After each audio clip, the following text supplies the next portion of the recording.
Praise the lord. మనం దేవునికి ప్రార్థన చేసుకునేటప్పుడు సీక్రెట్ ప్రార్థన కూడా కొన్ని చేసుకోవాలి. అన్నీ మనం ప్రార్థనలో అందరి ముందు మనం పెట్టకూడదు. కొన్ని సీక్రెట్ ప్రార్థనలో చెప్పుకోవాలి దేవుడికి. మనం ఒంటరిగా ఉండి మనం రూమ్లో తలుపులు వేసుకొని గదిలో ఒంటరిగా మనం దేవునితో మాట్లాడుకొని కొన్ని సీక్రెట్గా చెప్పుకోవాలి దేవునితోటి. దేవుణ్ణి కోరుకునేటప్పుడు ఎంతో బలీనమైనది, బహు కష్టమైనది, మన వల్ల కానిది ఒక్కోసారి దేవుని వల్ల అయ్యిద్ది. మన వల్ల అసలు కానిది అయ్యి ఉంటుంది. అలాంటిది గడ్డు సమస్య దేవుని వల్ల అయ్యిద్ది. అలాంటి కోరిక మనము దేవుణ్ణి కోరుకునేటప్పుడు అది తీరిందంటే ఖచ్చితంగా దేవుడు ఆనందించే విషయం అవుతుంది. అది అంత సుఖించే విషయము.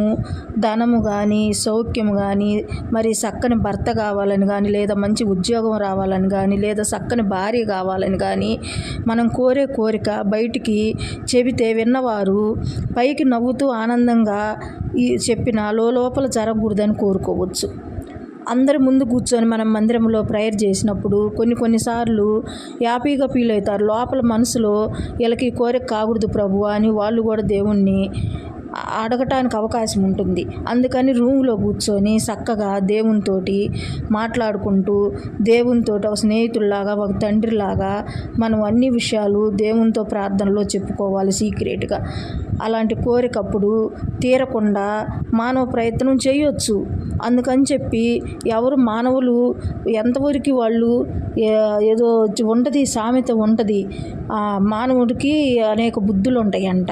అందుకని చెప్పి మనం సీక్రెట్ ప్రార్థనలో చెప్పుకుంటే అప్పుడు దేవుడు మనకు ఆ కోరిక తీరుస్తాడు. మానవ ప్రయత్నం చేయొచ్చు వాళ్ళు మన కోరిక తీరకుండా ఉండటానికి. పైకి కనిపించేదంతా నిజం కాదు. అందుకే చెప్పొద్దు అంటారు. మామూలుగా కూడా మనం చేసే విషయం ఏదైనా ముందు చెప్పొద్దు అంటారు. ఆ విధంగా దేవునితోటి సీక్రెట్ ప్రార్థనలో చెప్పుకుంటే మన కోరికలు దేవుడు తీరుస్తాడు.